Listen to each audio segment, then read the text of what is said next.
प्यारे भाइयों और बहनों, जम्मू कश्मीर की सदियों पुरानी भाईचारे की संस्कृति को पुनर्जीवित करने के लिए हाल ही में सरकार ने एक बड़ा निर्णय किया है।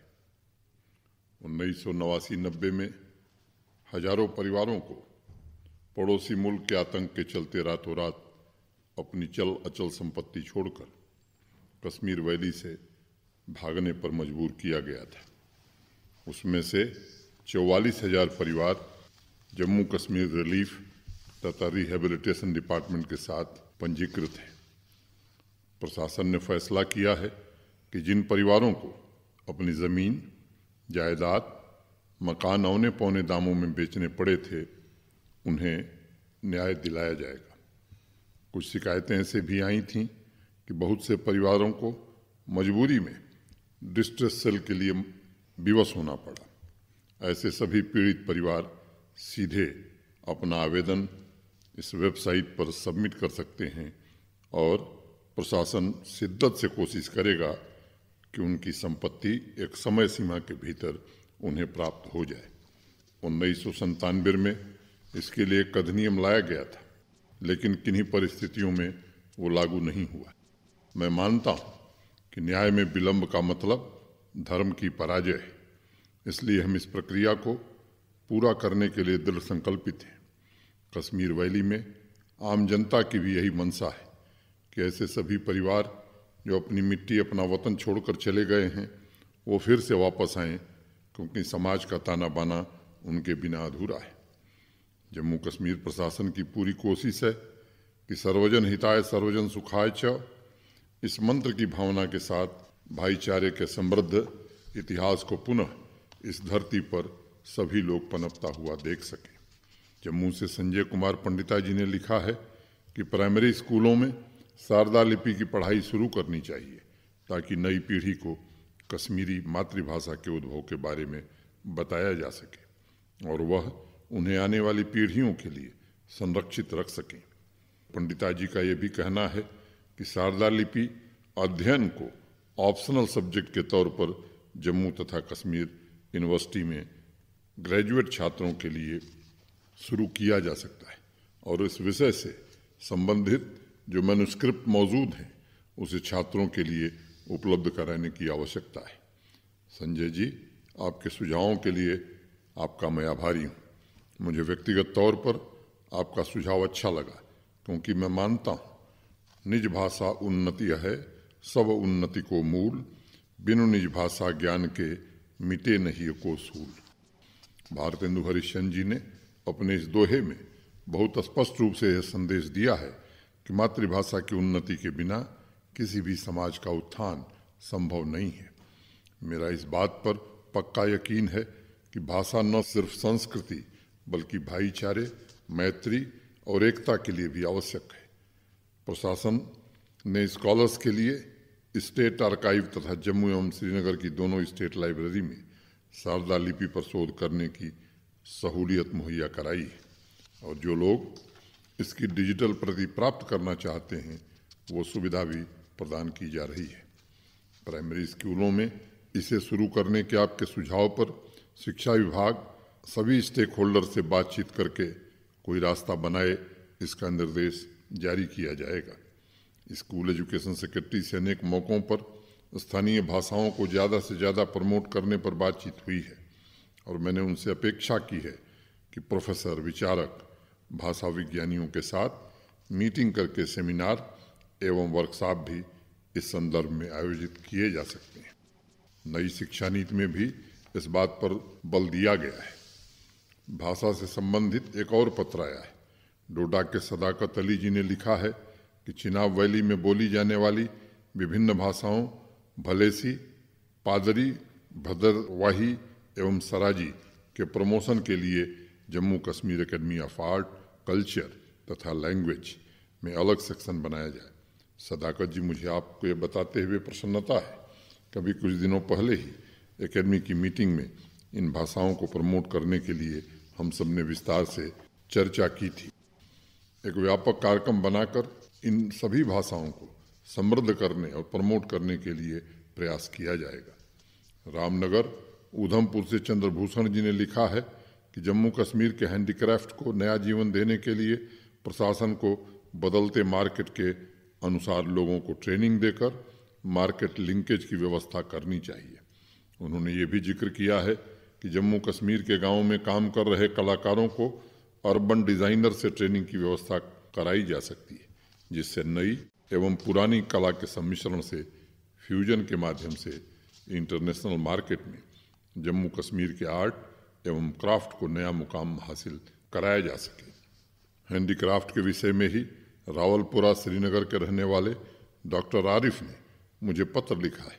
उनका कहना है कि जम्मू कश्मीर की कॉपर यूटेंसिल्स लघु उद्योग को पुनर्जीवित करने के लिए सरकार को पहल करनी चाहिए।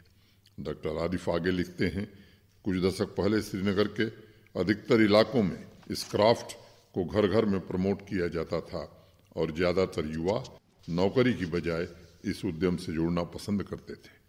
डॉक्टर आरिफ की तमन्ना है कि उन पुराने दिनों को फिर से वापस लाया जाए, जिससे इस कला का पुनरुद्धार हो तथा युवाओं को रोजगार के नए अवसर भी मिल सकें। मैं चंद्रभूषण जी तथा डॉक्टर आरिफ का इन सुझावों के लिए शुक्रिया अदा करना चाहूँगा। कल्हड़ की राज तरंगड़ी में भी वुड कार्विंग एवं ताम्रगिरी के बारे में लिखा गया है और कुषाण काल से ही जम्मू कश्मीर के हैंडीक्राफ्ट की चर्चा पूरे देश में होती थी। मैं जम्मू कश्मीर के हैंडीक्राफ्ट से जुड़े सभी भाइयों बहनों को बताना चाहूँगा कि पिछले 1 साल से जम्मू कश्मीर प्रशासन योजनाबद्ध तरीके से हैंडीक्राफ्ट को प्रमोट करने पर काम कर रहा है। हमने सभी पहलुओं का अध्ययन करने के पश्चात पिछले महीने की 16 तारीख को कारखानदार स्कीम शुरू की है। हाँ, ये सही है कि जम्मू कश्मीर के क्राफ्ट सेक्टर को, जिसकी ख्याति एक ज़माने में पूरे विश्व में थी, पिछले कुछ दशकों में बहुत नुकसान झेलना पड़ा है। इसलिए कारीगरों की माली हालत और नई तकनीक की ज़रूरत को ध्यान में रखते हुए ये स्कीम तैयार की गई है। इस स्कीम के जरिए स्किल अपग्रेडेशन के साथ बेहतर प्रशिक्षण, मार्केट लिंकेज एवं हर महीने 3,000 रुपये की आर्थिक सहायता भी प्रदान की जाएगी। इसमें वुड कार्विंग, कॉपरवेयर, कारपेट, शॉल जैसे तमाम क्राफ्ट्स को शामिल किया गया है और अगले 6 महीने उन्हें ट्रेनिंग मुहैया कराई जाएगी और ट्रेनिंग के पश्चात उनके मार्केट का भी इंतज़ाम किया जाएगा। इसके अलावा उम्मीद तथा साथ कार्यक्रम के अंतर्गत भी जो महिलाओं के हैंडीक्राफ्ट से जुड़े सेल्फ हेल्प ग्रुप हैं, उन्हें भी अपने बिजनेस के स्केल को बढ़ाने के लिए एवं ट्रेनिंग के लिए कार्यक्रम चलाए जा रहे हैं। मैंने जम्मू तथा श्रीनगर के हैंडीक्राफ्ट डिपार्टमेंट को स्पष्ट निर्देश दिया हुआ है कि दोनों डिवीज़न में जो भी जाने माने शिल्प गुरु, मास्टर ट्रेनर हैं, उनकी मदद से नौजवान पीढ़ी को प्रशिक्षित किया जाए। श्रीनगर के प्रोफेसर गिर मोहम्मद इसाक साहब ने स्कूल एजुकेशन से संबंधित सुझावों को लेकर मुझे एक विस्तृत एवं बेहद रोचक पत्र लिखा है। प्रोफेसर साहब ने लिखा है कि ऑफलाइन एजुकेशन शुरू होने के बाद भी सभी स्कूलों में ऑनलाइन एजुकेशन की पूरी व्यवस्था, इंफ्रास्ट्रक्चर बनाए रखने की आवश्यकता है। उनका ये भी कहना है कि सिलेबस से अलग हटकर बच्चों को debate, group task, fine arts, music के लिए प्रोत्साहित करने की आवश्यकता है। प्रोफेसर इसाक ने आगे लिखा है कि हायर एजुकेशन के क्षेत्र में सभी यूनिवर्सिटी एवं कॉलेज को विभिन्न इंडस्ट्री तथा सामाजिक संस्थाओं से पार्टनरशिप स्थापित करना चाहिए ताकि एकेडमिक, बिजनेस तथा कम्युनिटी के संबंधों को और मजबूत किया जा सके। उन्होंने टीचर्स ट्रेनिंग, बच्चों को शिक्षा प्रदान करने के नए तरीकों को ईजाद करने की बात भी अपने पत्र में लिखी है। प्रोफेसर इसाक साहब, आपके सुझावों के लिए बहुत बहुत शुक्रिया। मैं मानता हूँ कि शिक्षा किसी भी राष्ट्र के सामाजिक एवं आर्थिक प्रगति का सबसे महत्वपूर्ण माध्यम है। जिस तरह से कोरोना की वजह से वैश्विक व्यवस्था में तीव्र गति से बदलाव हुए हैं, उससे ये जरूरी हो गया है कि बच्चे को जो कुछ सिखाया जा रहा है उसके साथ ही उसमें समस्या समाधान, तार्किक, रचनात्मक एवं साइंटिफिक टेम्पर पैदा करने के लिए विविध विषयों का समावेश किया जाए। बेहतर शिक्षा मतलब जीवन का सर्वोच्च शिखर, लाइफ का एवरेस्ट पीक, और शिक्षा की क्रांति से ही लाखों करोड़ों लोगों के जीवन में एक साथ आमूलचूल परिवर्तन संभव है। अलग अलग अवसरों पर, अलग अलग प्लेटफॉर्म पर मैंने हमेशा ये बात कही है कि बच्चों में रोजगार की क्षमता का निर्माण करने के साथ साथ नैतिकता, करुणा एवं संवेदनशीलता विकसित करना भी आवश्यक है। स्कूल एजुकेशन डिपार्टमेंट नई राष्ट्रीय शिक्षा नीति को आधार मानकर इस पर काम कर रहा है और जिस ऑनलाइन एजुकेशन की बात आपने कही है उसका बुनियादी ढांचा यूटी में मजबूत हो, इस पर भी विभिन्न स्तरों पर प्रयास किए जा रहे हैं। पिछले महीने ही मुझे यूनिवर्सिटी तथा नेशनल इम्पॉर्टेंस के इंस्टीट्यूट्स के कई कार्यक्रमों को संबोधित करने का मौका मिला था और मैंने स्वयं वाइस चांसलर साहबान तथा अन्य लोगों से इंडस्ट्री पार्टनरशिप बढ़ाने तथा स्किल गैप को भरने की बात कही थी। मुझे उम्मीद है कि व्यवहारिक तथा औद्योगिकीकरण के समावेशन से हम जम्मू कश्मीर में शिक्षा के स्तर को नई ऊंचाइयों पर ले जाने में जरूर कामयाब होंगे। हायर एजुकेशन में अब ऑफलाइन शिक्षण शुरू होने वाला है, इसलिए आज मैं सभी टीचर से अनुरोध करना चाहूँगा कि आपका रोल इसमें बहुत महत्वपूर्ण होगा और मेरा आग्रह होगा इस काम को नौकरी समझकर न करें बल्कि राष्ट्र के प्रति एक दायित्व समझकर करें। इस कार्यक्रम से जुड़े सभी श्रोताओं, बच्चों, भाइयों और बहनों, जीवन एक बहुत बड़ा अवसर है और अगर हम इस अवसर को समाज और देश हित में लगा सके तो मैं समझता हूँ कि उससे बड़ी कोई और कला इस दुनिया में नहीं है। एक छोटी सी कहानी है। दिल्ली में एक नया स्कूल बन रहा था और सैकड़ों मजदूर उसे बनाने के लिए पत्थर तोड़ने में लगे हुए थे। एक राहगीर गुजरा और जो सबसे पहला मजदूर दिखा उससे पूछा, भाई क्या कर रहे हो? मजदूर ने गुस्से में उसे देखा और बोला, अंधे हो क्या? देखते नहीं मैं पत्थर तोड़ रहा हूँ। वह राहगीर कुछ आगे बढ़ा और दूसरे मजदूर से पूछा कि भाई क्या कर रहे हो? उस मजदूर ने बिना उसकी तरफ देखे ही कहा कि मैं बीवी बच्चों के खाने का इंतज़ाम कर रहा हूँ। वो थोड़ा और आगे बढ़ा तो उसे तीसरा मजदूर दिखा जो गाना गाते हुए पत्थर तोड़ रहा था। राहगीर ने उससे भी पूछा कि दोस्त क्या कर रहे हो? उस आदमी ने मुस्कुराते हुए कहा, देखते नहीं हो बच्चों के स्कूल के लिए पत्थर का इंतज़ाम कर रहा हूँ। और यह बोलने के साथ वह फिर खुशी से पत्थर तोड़ने लगा। मैं इस कहानी के माध्यम से सिर्फ ये कहना चाहता हूँ कि तीनों मजदूर एक ही काम कर रहे थे, लेकिन तीसरे के लिए कर्तव्य बोझ नहीं था। मैं सभी नागरिकों से आग्रह करूँगा कि इसी भावना के साथ हमें नए जम्मू कश्मीर के निर्माण में अपने कर्तव्यों का निर्वहन करना चाहिए। जम्मू से विवेक मट्टू जी ने लिखा है, क्लाइमेटिक कंडीशन को ध्यान में रखते हुए जम्मू कश्मीर में कंस्ट्रक्शन के लिए अलग अलग और बेहतरीन तकनीकों का इस्तेमाल होना चाहिए। वो आगे कुछ तकनीकों जैसे प्रीकास्ट पैनल, प्रीकास्ट फाउंडेशन का जिक्र करते हुए लिखते हैं कि इंफ्रास्ट्रक्चर के विकास के कामों में नई टेक्नोलॉजी से गति प्रदान की जा सकेगी, क्योंकि बहुत से प्रोजेक्ट इंजीनियरिंग तकनीक की वजह से या डिज़ाइन खामियों की वजह से डिले हो जाता है। विवेक जी, आपके सुझावों के लिए बहुत आभार। एक सिविल इंजीनियर होने के नाते मुझे आपके सुझाव पढ़कर अत्यंत प्रसन्नता हुई। पिछले साल अगस्त में जम्मू कश्मीर का जब मैंने कार्यभार संभाला था, मैंने यहाँ के इंफ्रास्ट्रक्चर के कामों की परिपाटी बदलने की कोशिश की है।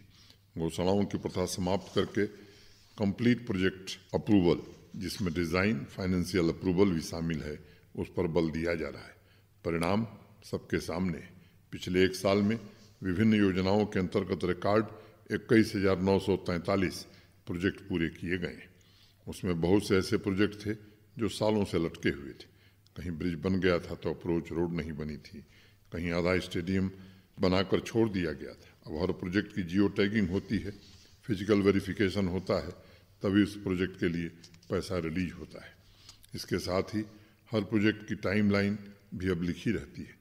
जहाँ तक तकनीक का सवाल है, इसी वर्ष जनवरी में एडमिनिस्ट्रेटिव काउंसिल की मीटिंग में हमारे R&B के नए इंजीनियरिंग मैनुअल को स्वीकृति दी गई थी, जिससे मैं समझता हूँ अलग अलग इलाकों में कंस्ट्रक्शन के स्टैंडर्ड में ध्यान देने योग्य परिवर्तन आया है। इसके अलावा भी जब भी NIT या IIT के डायरेक्टर तथा छात्रों से बात होती है तो मैं उन्हें कंस्ट्रक्शन के नए इनोवेशन के लिए प्रोत्साहित करता रहता हूँ।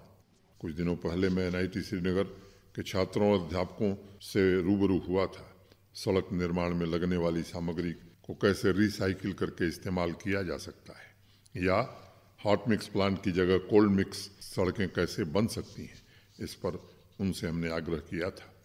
बांदीपुरा के मुजम्मिल मीर ने लिखा है कि सरकारी नौकरियों में कितनी वैकेंसी है इसका अध्ययन करने के लिए प्रशासन को एक मैकेनिज्म बनाना चाहिए ताकि सभी पोजीशन को जल्द से जल्द भरा जा सके। मुजम्मिल साहब, आपके सुझावों के लिए बहुत बहुत शुक्रिया। जम्मू कश्मीर प्रशासन ने सभी रिक्त पदों को आइडेंटिफाई करने तथा बिना समय गंवाए उन्हें भरने के लिए एक्सीलरेटेड रिक्रूटमेंट कमेटी का गठन किया है। पहले फेज में सिर्फ 6 महीने के अंदर पंचायत असिस्टेंट तथा क्लास 4 के 12,000 रिक्त पदों को भरने के लिए एग्ज़ाम पूरे कर लिए गए, जो जम्मू कश्मीर के इतिहास में एक रिकॉर्ड है। वेरिफिकेशन करके उन पदों को भरने की प्रक्रिया भी तेज गति से चल रही है। इसके अलावा दूसरे फेज में हमने विभिन्न स्तरों के 12,379 पदों को चिन्हित किया है। आप सभी जानते हैं, कोरोना की वजह से न सिर्फ जम्मू कश्मीर में बल्कि पूरे विश्व में अलग अलग प्रकार की समस्याएं उत्पन्न हुई हैं। इस वजह से रिक्रूटमेंट की प्रक्रिया की रफ्तार थोड़ी थमी थी, लेकिन अब इसे तेज गति से पूरा किया जाएगा। बांदीपुरा के ही तनवीर ने मनरेगा पेमेंट में हो रही देरी को लेकर मुझे पत्र लिखा है। उनका कहना है कि एडमिनिस्ट्रेटिव प्रशासनिक गलतियों की सजा वर्कर्स को मिल रही है। तनवीर जी का कहना है मनरेगा सिस्टम में आमूलचूल परिवर्तन की आवश्यकता है। तनवीर जी, आपके सुझाव के लिए धन्यवाद। कई जगहों पर कई प्रकार की समस्याएं मेरे संज्ञान में लाई गई हैं। डिस्ट्रिक्ट लेवल की मीटिंग में अधिकारियों को अविलंब भुगतान के निर्देश दिए गए हैं। मुझे उम्मीद है कि इस पर प्राथमिकता के आधार पर प्रशासन काम करेगा और वर्कर्स को उनका वाजिब हक प्रदान करेगा। जम्मू के रहने वाले सुमित पुरी जी ने भी रिक्त सरकारी पदों का जिक्र करने के साथ युवाओं को टूरिज्म सेक्टर में इंटरप्रेन्योर बनाने की बात लिखी है। उनका कहना है जम्मू कश्मीर प्रशासन युवाओं की प्रतिस्पर्धा कॉन्टेस्ट ऑर्गेनाइज करके टूरिज्म सेक्टर में युवाओं को ट्रेनिंग तथा आर्थिक सहायता देने के लिए चयन कर सकता है। सुमित जी, आपके सुझावों के लिए बहुत बहुत धन्यवाद। जम्मू कश्मीर में युवाओं को इंटरप्रेन्योर बनाने के लिए योजनाबद्ध तरीके से अनेक कार्यक्रम चलाए जा रहे हैं। अब इसी महीने की 3 तारीख को मिशन यूथ के अंतर्गत हमने 75 टूरिस्ट विलेज डेवलप करने का फैसला किया है, जिसके अंतर्गत युवाओं के सेल्फ हेल्प ग्रुप को ट्रेनिंग तथा 10 लाख रुपए की आर्थिक सहायता भी प्रदान की जाएगी। यह राशि मुद्रा योजना के तहत दी जाएगी, जिसमें से लगभग आधा पैसा इंसेंटिव के तौर पर होगा। Jammu Kashmir tourism department unexplored location को भी प्रमोट कर रहा है और मुझे पूरी उम्मीद है वहाँ भी रोजगार के अनेक अवसर आएंगे, जिसका लाभ यूटी के युवा वर्ग को मिलेगा। इसके अलावा मिशन यूथ 1 दर्जन से ज़्यादा ऐसी स्कीम चला रहा है, जिसके अंतर्गत जम्मू कश्मीर के युवा युवतियों को अपने पैरों पर खड़ा होने का अवसर मिलेगा। जम्मू कश्मीर बैंक में नौजवानों के लिए एक स्पेशल हेल्प डेस्क बनाया गया है और टूरिज्म ही नहीं बल्कि अन्य क्षेत्रों में भी अगर युवा नौजवान बच्चे बच्चियां रोजगार शुरू करना चाहते हैं तो उन्हें पूरी मदद प्रदान कराई जाएगी।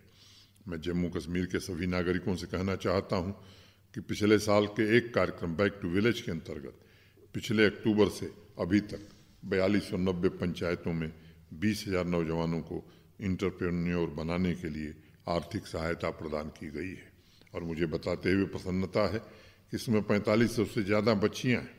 इसके अलावा विमेन इंटरप्रेन्योर्स का इकोसिस्टम तैयार करने के लिए प्रशासन हौसला, तेजस्विनी, उम्मीद, साथ जैसी स्कीम भी चला रहा है ताकि यूटी की महिलाओं को भी आर्थिक स्वतंत्रता प्राप्त करने के अवसर उपलब्ध हो सके। मैं इस अवसर पर सभी नौजवानों का आह्वान करूंगा कि सरकारी नौकरियों के विज्ञापन के इंतजार से बेहतर है आप स्वावलंबी बनकर अपना भाग्य खुद लिखें, समाज तथा राष्ट्र की प्रगति में अपना महत्वपूर्ण योगदान करें। युवा वर्ग से ही संबंधित एक सुझाव जोगिंदर भंडारी जी ने किश्तवाड़ से भेजा है। उन्होंने लिखा है कि हाइड्रो इलेक्ट्रिक पावर से संबंधित जो बड़ी परियोजनाएं उनके ज़िले में आने वाली हैं उसमें लोकल यूथ को ही रोजगार मुहैया कराया जाए। जोगिंदर जी, आपको इस सुझाव के लिए धन्यवाद।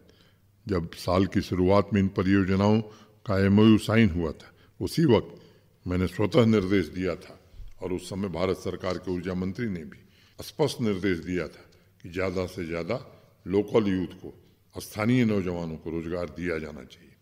क्योंकि ये बड़ी और महत्वपूर्ण बात है, सेक्टर स्पेसिफिक परियोजनाएं हैं तो विशिष्ट पदों के लिए बाहर के लोग लिए जा सकते हैं, अन्यथा अधिकतम स्थानीय लोगों को रोजगार मिले इसको जरूर सुनिश्चित किया जाएगा। बिना किसी भेदभाव के जम्मू कश्मीर के युवाओं को नौकरी रोजगार में अवसर मिले ये हमारी प्राथमिकता में है। प्यारे भाइयों और बहनों, एक क्षेत्र से दूसरे क्षेत्र की चुनौतियां अलग अलग तरह की होती हैं, इसलिए नीतियों और कार्यक्रमों का हम लगातार मूल्यांकन भी करते हैं ताकि प्रशासन के निचले स्तर से लेकर ऊपरी स्तर तक सभी एक लक्ष्य के साथ आम जनता की भलाई के काम कर सकें। चाहे गांव हो या शहर, हमारी कोशिश है कि बदलाव की बयार हर कोने में पहुंचनी चाहिए ताकि जम्मू कश्मीर के नक्शे पर तरक्की और खुशहाली की तस्वीर प्रतिबिंबित हो। जम्मू के दीपक सूरी और कुपवाड़ा के अमीर नज़ीर ने ग्रीन जम्मू कश्मीर के लिए सुझाव भेजे। दीपक ने लिखा है कि प्रशासन को इलेक्ट्रिक व्हीकल को प्रमोट करने के लिए लोगों को प्रोत्साहन या सब्सिडी देने की आवश्यकता है ताकि यूटी में कार्बन फुटप्रिंट कम किया जा सके। दीपक जी, आपके सुझाव के लिए धन्यवाद। इस साल जनवरी में ही जम्मू कश्मीर प्रशासन ने मोटर व्हीकल टैक्सेशन एक्ट 1975 के सेक्शन 9 के तहत इलेक्ट्रिक वाहनों पर रोड और टैक्स की छूट का आदेश जारी कर दिया था। मैं आज सभी नागरिकों से भी अनुरोध करना चाहूँगा कि इलेक्ट्रिक व्हीकल पर टैक्स खत्म हो जाने से अब भारी रियायत मिल रही है और जैसा कि दीपक जी ने कहा है, अगर आप नया वाहन खरीदते हैं तो पर्यावरण संतुलन को ध्यान में रखते हुए इलेक्ट्रिक व्हीकल के ऑप्शन पर जरूर विचार करें। कुपवाड़ा के नजीर जी ने लिखा है कि प्रशासन को यातायात के साधनों में बाइसिकल को भी प्रमोट करने की आवश्यकता है ताकि जिन्हें नज़दीक जाना हो वो कार या बाइक की बजाय बाइसिकल का इस्तेमाल करें। उन्होंने हॉलैंड, फिनलैंड तथा स्वीडन जैसे देशों का उदाहरण देते हुए लिखा है कि प्रथम चरण में इसे बड़े शहरों में एक डेडिकेटेड बाइसिकल लेन बनाकर लागू किया जा सकता है। नजीर जी, आपके सुझावों के लिए बहुत बहुत शुक्रिया। प्रशासन ने पहले ही निर्णय ले लिया है कि जम्मू तथा श्रीनगर स्मार्ट सिटी में डेडिकेटेड बाइसिकल लेन होगी और इसे प्रमोट करने के लिए सप्ताह में एक दिन कुछ खास इलाकों को कार फ्री कर दिया जाएगा। आपका सुझाव उत्तम है और मैं सभी 20 जिलों के डिप्टी कमिश्नर्स से अपेक्षा रखता हूँ कि वो अपने यहाँ बड़े शहरों में भी इस तरह की व्यवस्था लागू करने के बारे में सोचिए। हार्टिकल्चर क्षेत्र में ट्रेनिंग को लेकर पुलवामा के एहसान और शोपियान के शाहिद अहमद ने मुझे लिखा है। एहसान ने लिखा है कि हार्टिकल्चर सेक्टर में क्रॉप स्पेसिफिक सुझाव तथा ट्रेनिंग किसानों को मुहैया कराए जाने की ज़रूरत है। वहीं शाहिद ने लिखा है कि एप्पल ग्रोवर के लिए सही ड्रेनेज बनाने तथा पेस्टिसाइड का इस्तेमाल करने की ट्रेनिंग दी जानी चाहिए। एहसान और शाहिद, मैं आप दोनों का शुक्रिया अदा करना चाहूँगा। हमें यह ध्यान रखने की ज़रूरत है कि संसार में जितनी भी उपलब्धियाँ हैं उसके पीछे संस्थान और लोगों की संकल्पबद्ध कड़ी मेहनत है। इसलिए जम्मू कश्मीर में जिन प्रतिभाशाली युवाओं की हार्टिकल्चर में रुचि है उन्हें भी मैं कहना चाहता हूँ, यह क्षेत्र बड़े पैमाने पर रोजगार पैदा करने वाला बन सकता है। जिस प्रकार हमने तारीख में अनेक चुनौतियों पर विजय पाई है, उसी प्रकार नए नए क्षेत्रों में अपनी ऊर्जा का सही इस्तेमाल करके विश्वास और प्रतिबद्धता के साथ हम नए भविष्य का निर्माण कर सकते हैं। मुझे बताते हुए अत्यंत प्रसन्नता है कि प्रशासन ने किसान भाइयों को हार्टिकल्चर से जुड़ी फसलों की ट्रेनिंग देने का फैसला किया है। प्रथम चरण में तकरीबन 9,000 किसान भाइयों को इस ट्रेनिंग कार्यक्रम में शामिल किया जाएगा। इसके अलावा भी खेती से संबंधित आपकी जो समस्याएं हैं उसके निवारण के लिए कृषि विज्ञान केंद्रों को निर्देश दिया गया है। अभी मंगलवार को केंद्रीय कृषि मंत्रालय की बैठक में मैं स्वयं शामिल हुआ था और किसान भाइयों से जुड़े अनेक मसलों के साथ साथ पेस्टिसाइड के मुद्दे को भी कृषि मंत्री जी के सामने रखा था। मैं इन समस्याओं से वाकिफ़ हूँ और इसलिए पिछले एक वर्ष में हमने 2276 सैंपल लेकर विभिन्न पेस्टिसाइड्स की जांच के लिए भेजा है और ये सुनिश्चित करने की कोशिश की जा रही है कि मार्केट में एक भी गलत कीटनाशक न बिके। इसके अलावा जम्मू कश्मीर में कृषि विभाग तथा कृषि अनुसंधान से जुड़े वैज्ञानिक भी बीजों की नई प्रजातियां विकसित करने में दिन रात जुटे हैं, जिनमें कम पेस्टिसाइड का इस्तेमाल होता है और पर्यावरण को भी लाभ पहुंचता है। मैं अपने कृषि तथा हार्टिकल्चर विभाग को भी निर्देश दूंगा कि कृषि विज्ञान केंद्रों के साथ मिलकर हर जिले में किसानों का एक डेटाबेस तैयार किया जाए और मैसेजिंग प्लेटफॉर्म के जरिए समय समय पर किसान भाइयों को आवश्यक जानकारियां उनके मोबाइल फ़ोन पर उपलब्ध कराई जाए। जम्मू कश्मीर के अनएक्सप्लोर्ड लोकेशन को प्रमोट करने के लिए किश्तवाड़ की प्रियंका शर्मा ने मुझे पत्र लिखा है। उनका कहना है कि लिदना धार में पैराग्लाइडिंग और टूरिस्ट कैफ़े शुरू किया जा सकता है। मारवा वारवान जैसी खूबसूरत लोकेशन को प्रमोट किया जा सकता है ताकि पर्वतारोहियों के लिए पीर पंजाल रेंज की 7 ऊंची पहाड़ियों को भी ब्रोशर में शामिल किया जा सके। वो आगे लिखती हैं कि टूरिज्म डिपार्टमेंट को सभी स्टेक होल्डर्स के लिए अवेयरनेस कैंप तथा रिसर्च क्लासेस शुरू करनी चाहिए ताकि वो टूरिज्म तथा हॉस्पिटैलिटी सेक्टर से जुड़ी बारीकियों को सीख और समझ सकें। डोडा के वीरेंद्र ठाकुर जी ने लिखा है कि जन तरुण धार माता रौसर टेम्पल जो कि भद्रवा के नज़दीक है, उन्हें टूरिज्म डेस्टिनेशन के रूप में विकसित किया जा सकता है। वीरेंद्र जी उन इलाकों में इंफ्रास्ट्रक्चर डेवलपमेंट के लिए भी सुझाव दिए हैं। आगे लिखते हैं कि सब डिवीज़न ठठरी के इन लोकेशंस को विंटर गेम्स के लिए भी प्रमोट किया जा सकता है। प्रियंका और वीरेंद्र जी, आप दोनों को इन सुझावों के लिए बहुत बहुत धन्यवाद। मैं टूरिज्म डिपार्टमेंट को आपके बताए हुए इलाकों के अध्ययन तथा आवश्यक कार्रवाई का निर्देश दूंगा। जुलाई महीने में टूरिज्म डिपार्टमेंट की रिव्यू मीटिंग के दौरान मैंने निर्देश दिया था कि जम्मू कश्मीर में ऐसे लोकेशन के इंफ्रास्ट्रक्चर को मजबूत किया जाए जो बहुत फेमस नहीं है लेकिन उनमें कमाल का पोटेंशियल है। मेरे एक परिचित जो अभी कुछ दिन पहले विदेश से आए थे, उन्होंने मुझसे स्वयं कहा कि जम्मू कश्मीर में सिर्फ 2-4 लोकेशन ही पर्यटकों को पता होती है, जबकि यहाँ ऐसी अनगिनत जगहें हैं जो बहुत ही खूबसूरत है। ऐसी जगहों पर अच्छा इंफ्रास्ट्रक्चर तैयार करना, वहाँ की संस्कृति तथा सांस्कृतिक धरोहरों को प्रमोट करना हम सबकी जिम्मेदारी है और मैं सभी नागरिकों को भरोसा देना चाहता हूँ कि इस काम को हम सब जरूर पूरा करने की कोशिश करेंगे। मैं सभी नागरिकों को बताना चाहता हूँ कि अगले महीने से जम्मू एवं कश्मीर दोनों डिवीज़न के अनएक्सप्लोर्ड लोकेशंस पर बड़े स्तर पर टूरिज्म कल्चर से जुड़े कार्यक्रमों का आयोजन हो रहा है। इसके जरिए न सिर्फ उन स्थानों को प्रमोट करने की पहल की जाएगी बल्कि बाहर से आने वाले टूरिस्टों को वहाँ की संस्कृति, खान पान इत्यादि से भी परिचित कराया जाएगा। इसके अलावा जम्मू में 3 महीने का एक विस्तृत कार्यक्रम शुरू किया जाएगा जो डिवीज़न के सभी 10 जिलों में टूरिज्म को प्रमोट करने में मदद करेगा। जम्मू के हृतिक जामवाल ने ग्रीन जम्मू कश्मीर ड्राइव के बारे में कुछ सुझाव भेजे हैं। उन्होंने लिखा है कि सभी स्कूलों में ट्री प्लांटेशन ड्राइव अनिवार्य कर देनी चाहिए और प्रत्येक स्टूडेंट के लिए एक टारगेट फिक्स करने की ज़रूरत है जिससे इस कार्य में पूरी निष्ठा और तन्मयता से छात्र भाग ले सकें। उन्होंने आगे लिखा है कि प्रत्येक कोर्स के छात्र को ट्री प्लांटेशन ड्राइव में प्रदर्शन के आधार पर अवार्ड दिया जाना चाहिए। हृतिक, आपका सुझाव अति उत्तम है और मैं स्कूल तथा फॉरेस्ट डिपार्टमेंट को आपके सुझावों पर गौर करने के लिए कहूँगा। प्यारे भाइयों और बहनों, अगर बीज पौधा न बन पाए तो उसे बड़ा दुख होता है। उसी प्रकार जिसमें भी टैलेंट है, कुछ बनने की अपार संभावनाएं, अगर वो पूरी न हों तो उसे लगता है जीवन में कुछ खालीपन सा रह गया है। पूरी श्रद्धा से, नियत कर्म से व्यक्ति जीवन के शिखर को प्राप्त कर सकता है। इसलिए मेरी सभी से अपेक्षा है कि जम्मू कश्मीर की विकास की प्रक्रिया आपके स्वयं के विकास की यात्रा है। अगर हम बेहतर कार्यक्षमता, बेहतर वर्क कल्चर चाहते हैं तो सिर्फ आकांक्षा नहीं बल्कि अपनी जिम्मेदारियों के प्रति भी सजग रहने की आवश्यकता है। मुझे पूर्ण विश्वास है एक व्यक्ति अगर अपने कर्तव्यों के प्रति सजग रहेगा तो जम्मू कश्मीर को विकास की नई ऊंचाइयों पर ले जाने से हमें कोई रोक नहीं सकता। मैं जम्मू कश्मीर के सभी 1.25 करोड़ नागरिकों को इस यात्रा में अपने हमसफ़र के रूप में देखता हूँ। आप सबको बहुत बहुत शुभकामनाएं देता हूँ। जय हिंद।